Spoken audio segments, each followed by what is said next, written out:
Le soir du 20 mai, le nord du quartier de Sanlitun était témoin d'une manifestation d'enthousiasme.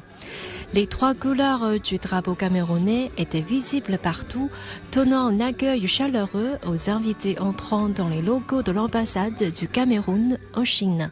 La célébration de la 52e édition de la fête nationale du Cameroun ici en Chine se déroule dans un contexte particulier en cette année du Dragon, porteuse de beaucoup d'espoir et d'opportunités et propice au renforcement des relations d'amitié et de coopération qui unissent le Cameroun et la Chine depuis 53 ans. La Chine est le premier partenaire commercial du Cameroun depuis de nombreuses années et elle est également l'un des principaux bailleurs de fonds du développement des infrastructures camerounaises. Agriculture, économie, culture, technique, traitement médical, du secteur officiel au secteur privé, les collaborations multiformes et pluridimensionnelles entre les 2 pays avancent sans cesse.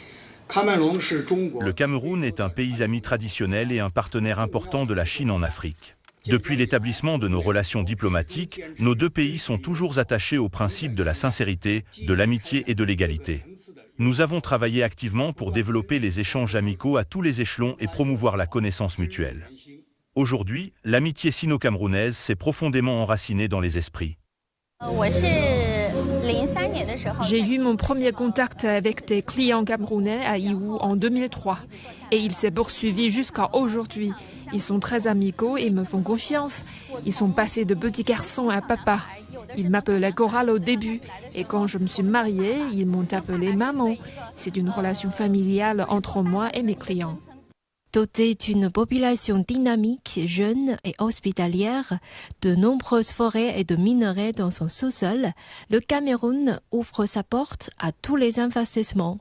Ces dernières années, la coopération pragmatique des 2 pays a connu un développement vigoureux et il cherche plus de domaines et d'opportunités. Vous savez, aujourd'hui, le monde est en train de se digitaliser. C'est-à-dire les pays qui seront davantage au pas de la technologie, ce sont ces pays-là qui seront les mieux aguerris face à la mondialisation, qui pourront valablement s'exprimer dans le concert des nations. C'est pour ça que nous estimons que les opérateurs économiques chinois pourront investir dans le domaine de l'intelligence artificielle au Cameroun. Ils pourront investir également dans le domaine des nouvelles technologies de la télécommunication et de l'information. Nous sommes enracinés en Afrique entre 20 et 30 ans. Nous sommes déjà présents dans les régions anglophones et francophones avec du personnel, du matériel et des machines.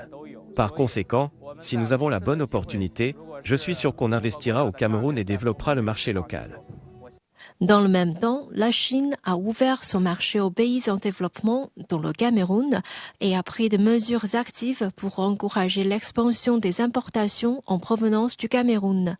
Les entreprises camerounaises ont participé à l'exposition internationale d'importation de la Chine et à l'exposition économique et commerciale Chine-Afrique, et leurs produits spéciaux tels que le cacao et le café ont été chaleureusement accueillis par les acheteurs chinois, créant ainsi de meilleures conditions pour la poursuite du développement du marché chinois.